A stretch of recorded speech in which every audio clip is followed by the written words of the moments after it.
there are exactly 4 concepts here, and one of them is just a composition of the other 3, so it's not too bad.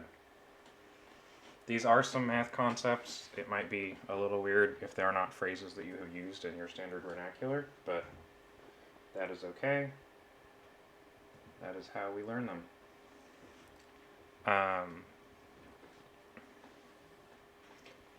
Can I make it small? Oh, I can, and I can zoom. Oh, and I can move. Wow, that's so cool. I love computers, they're really useful. Expected value, aka EV, is a calculation that explains how good a decision is in the abstract. So it won't tell you if you're going to win or lose in this moment. What it does is it says, if you ran this scenario 1,000,000,000,000 times, how much, or like if you ran it so many times that we can expect you to get all the outcomes according to their probability, then it's saying how useful are they actually overall. So like we could argue that flipping a coin has a 50-50 outcome, right? But I could say if you flip 2 coins, you might flip heads twice, even though that's not a 50-50 outcome. So you flip a coin 1,000,000,000,000 times and it kind of works out.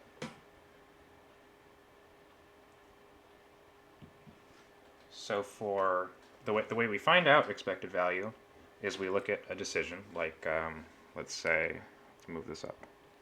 Let's say dash grab. Okay, that's a decision I could make. And sometimes it will work, and sometimes it won't. And the way we can say how often it will work in the abstract is we can say, what options does my opponent have, and what options do, which of those options beat mine? So like they could jump, or spot dodge, or shield. And we could say that dash grab beats this one, but loses to both of those, and therefore it has a 33% chance of working in the abstract. This isn't necessarily going to be true in every game you play, but in the abstract we can say it has a 33% chance of working. That's 1/3. So now we can say that a dash grab works 33% of the time. It has a 33% equity. And we can say, when I hit a dash grab, how good is it for me? So let's talk about a general case, like let's talk about Marth, who is the one doing dash grabs, versus Fox. And we can look at this and we can say, if Marth hits a dash grab on Fox, the reward is usually pretty high. It might be a stock, it might be 16% if you just go like up throw, up tilt, and miss your tech chase. But we can look at how valuable it is on average by doing what I would call like a composition of different possible outcomes. But we can abstract that. We don't need to have good accurate math here. We just need to have general concepts. So let's say Marth hitting a grab on Fox is worth 40%, or like 40 damage. So let's say equals 40 damage on average. Okay. Now the only other thing we need to know is how bad is it when you mess up. And what that means is if you do a dash grab and they spot dodge, how much do you take in response? If we imagine that they spot dodge shine, let's say, and then they can maybe get a wave shine and a punish, let's say they get like 30 damage off of it. So Fox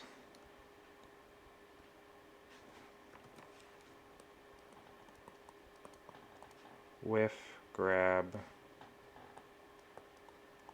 I think I can draw that better. I also think whiff might not have 2 F's, but I don't know how to spell, so it's okay. That's why I'm saying it out loud. That way people can know that I don't know what I'm talking about.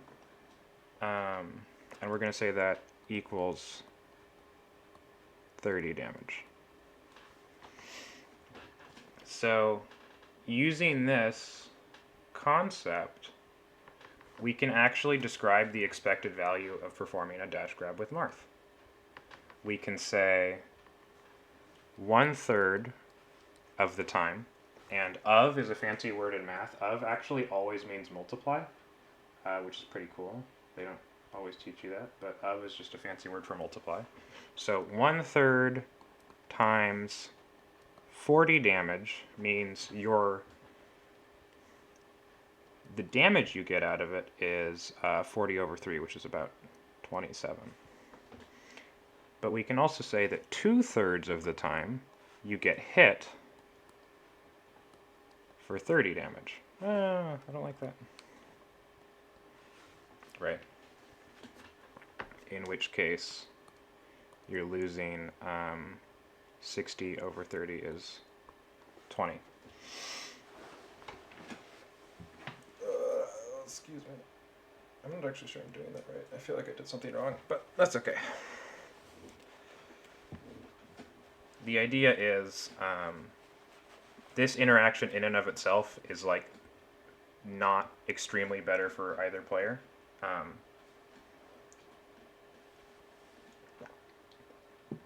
And you can actually look at a lot of different interactions this way in Melee as a whole. So you can be like, or even just fighting games in general, you can say, I have 4 options in neutral. That is incredible spelling. I'm so impressed with my ability to type. That is like truly next level skills. Actually, that's not even typing, it's drawing, but you know, we take this. And you can look at all your opponent's defensive options, which might be like 4 defensive. There we go. And you can say, what is the EV of my 4 options, so the expected value. Then you can look at the risk reward, basically. So that's actually a pretty decent way to simplify it. It is a really bad attempt at drawing. Big risk reward calculator. And that's basically this entire concept. That's what that does. Okay.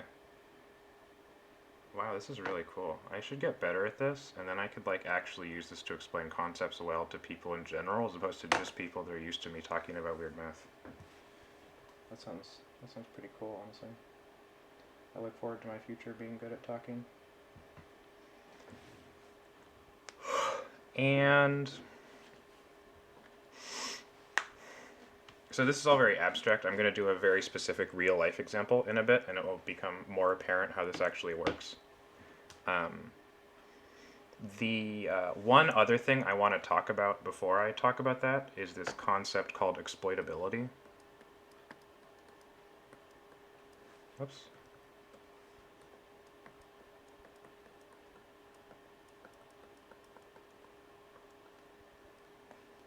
Which is about, if I have a strategy that I stick to constantly, can my opponent use a different strategy in order to counter it?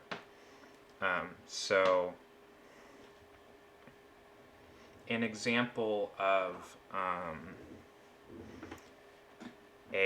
I'll give you 2 examples, one that is exploitable and one that is not. So let's say you were playing a rock, paper, scissors like game, but it had 4 options instead of 3. So let's say you got to pick A, B, C, or D. Okay, this is a rock, paper, scissors game. And we're going to say B beats D, D beats C, C beats A beats B, and A also beats D. Okay. So we're going to say A beats 2/3, right? And this sounds really good because each of the others only beat 1. and we're going to say B and C tie, just for fun, equals, just to make it mathematically work out the way I'm trying to. So we're going to say A beats a bunch of other options, but then there's these B, C, D only beat 1/3 of possible opponents who aren't picking your own option, in which case it's a tie, so we can kind of ignore those. If we look at this, it sounds very obvious to say always pick A, right? Because it clearly has a higher expected value than any other option, in that it wins 2/3 of the time and only loses 1/3 of the time. Whereas the others only win 1/3 of the time. And they lose enough that they're not better. But obviously, anyone who has played fighting games can look at this and be like, but what if they just know that you do that and pick C every time? So if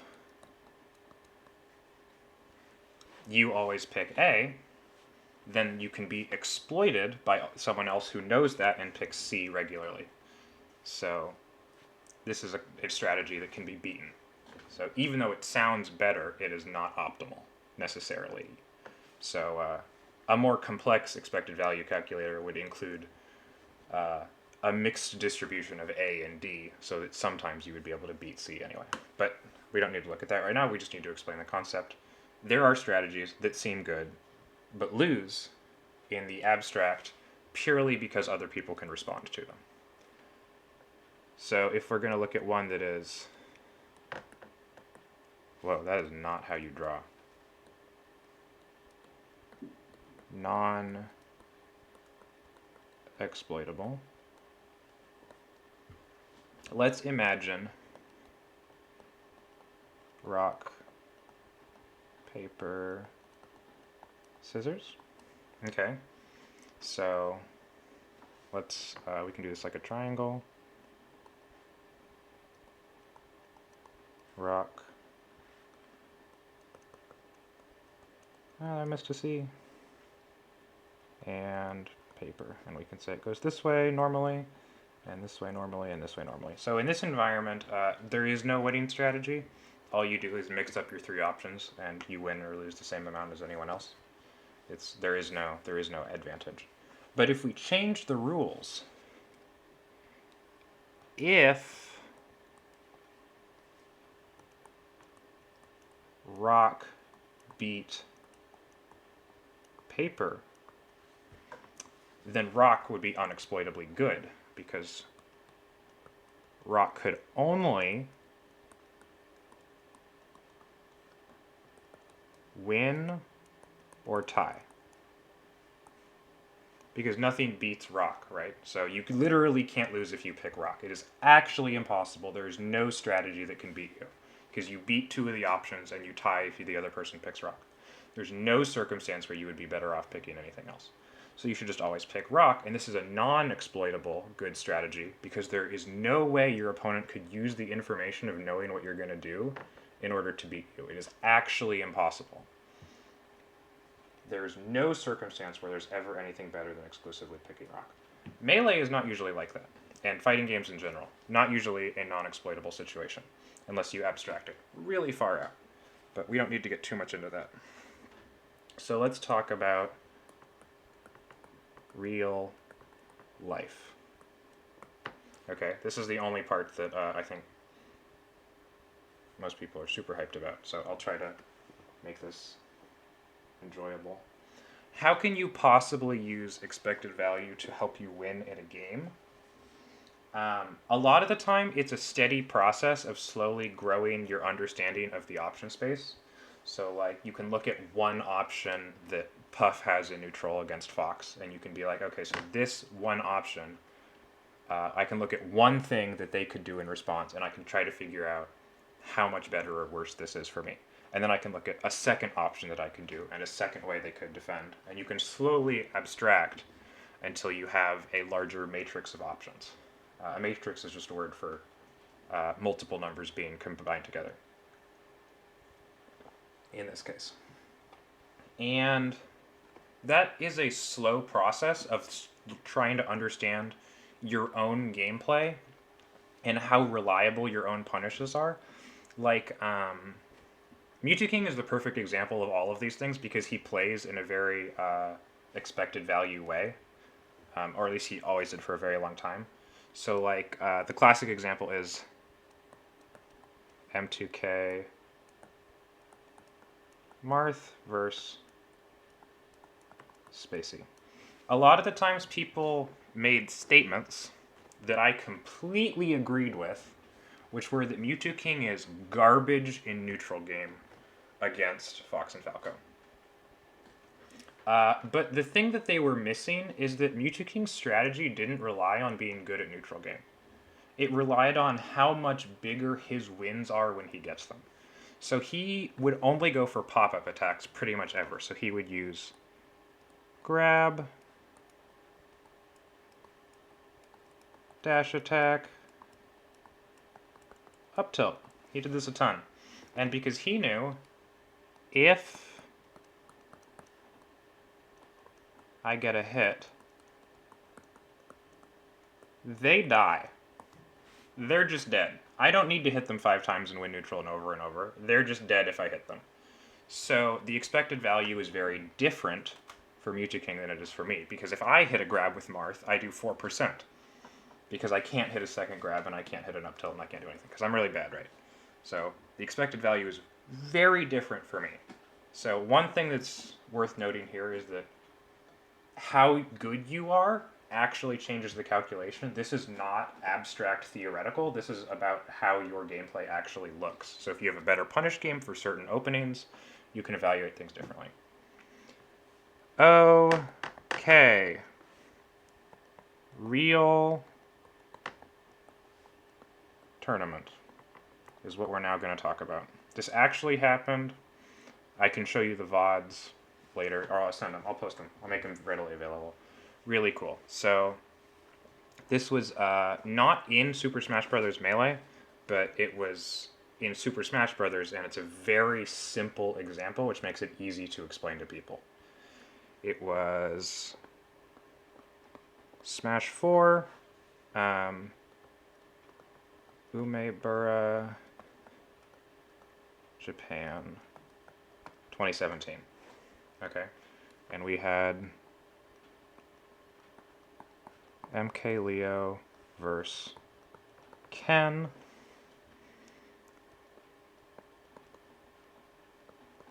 Meta Knight versus Sonic. Okay, so this is a real tournament that happened. Notably, Mewtwo was actually at this event. This was when Leo was sponsored by Mewtwo and Mewtwo actually was coaching Leo at this tournament. Not that Leo wasn't way better than him in Smash 4, but Mewtwo knows a lot of weird shit. And the thing that came up was in winners finals, Ken washed Leo 3-0. It was... The games weren't like super not close, but it looked pretty bad for Leo. In the first 2 games, Leo played Cloud, but after game 2, he decided, I don't think Cloud can win this matchup for me right now. Again, this isn't about the abstract. This is about my punishes versus my neutral wins. Can I win this? And he decided, no, this isn't something I'm just going to magically get good enough to win at this tournament. So he switched to Meta Knight. And he lost game 3. So he got 3-0 in winners.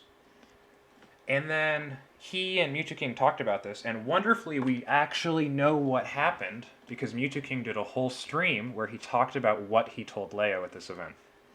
And how he told Leo to play this matchup. And it's all about actually understanding how to do an expected value calculation based on real life outcomes, which is awesome.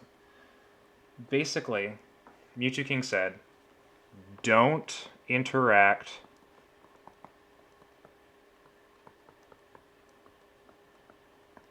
with spin. Just don't. Just shield if you start spinning. Just fucking leave him alone. Don't try to outplay it. Just ignore it. And if you do this, you can actually simplify this entire matchup into a 50-50. You can do 2 offensive options by approaching, shielding, staying a little bit away, and then ultimately you're going to get in Sonic's face eventually, and you're going to do one of 2 things. You're either going to dash grab or dash attack.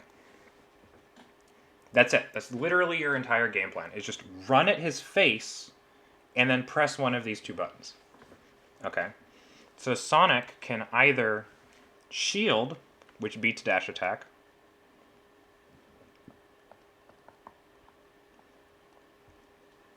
or Sonic can try to do like a spot dodge or an offensive reaction that will outplay the dash grab.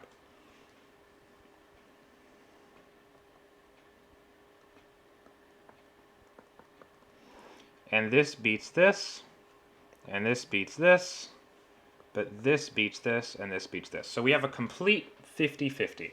I have two options, you have two options.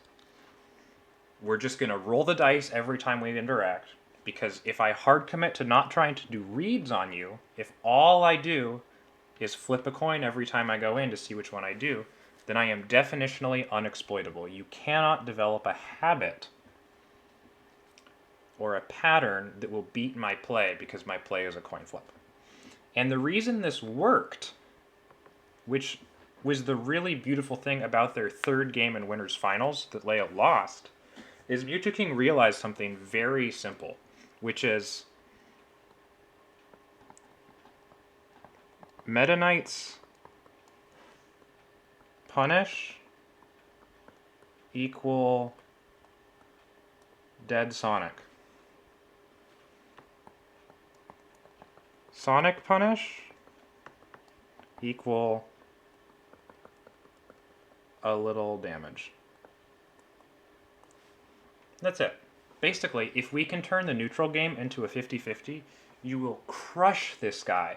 Because every time you get an opening, you mess him up. And every time he gets an opening, you take a little damage. It's not that bad. So as long as the probability of success, chance of success equal 50-50,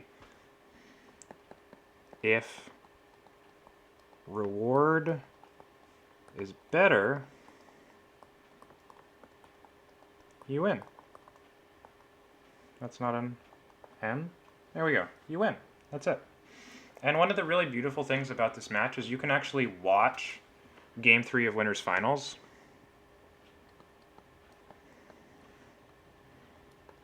And see that Leo is getting crushed in neutral, but you can actually see the things Mewtwo King's talking about, where like when you get openings, you do a lot, and then you can watch like Game 8 of Grand Finals, and you can actually see that by this point, Leo has completely locked in the game plan of shield, run at him, dash attack or dash grab, get a big punish, win the game.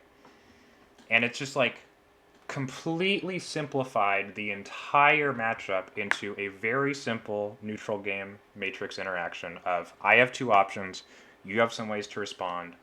When I win, I kill you. When you win, you don't. As long as I can keep the simplified state, I win. And one of the things I love about this is it's not about the abstract. It's not about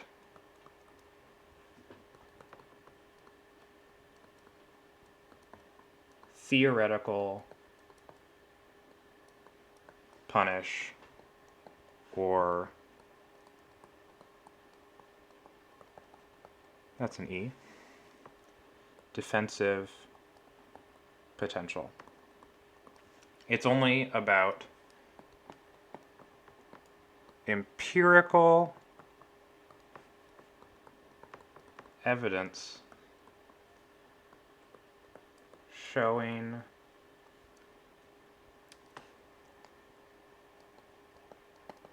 upsides versus downsides against this person.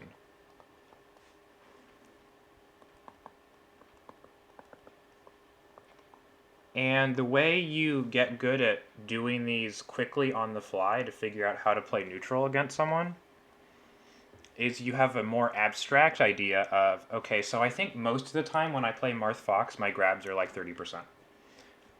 Against this person, I'm only getting 15% on my grabs. They're doing a really good job of stopping me from grab comboing for whatever reason. I'm just not able to get big punishes. So I need to weigh the value of my grabs lower in my calculation. But the start of this is by coming up with, what are my options?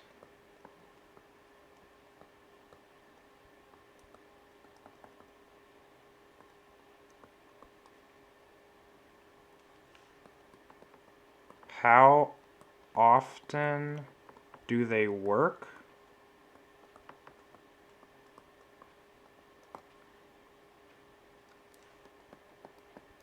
How good is a success?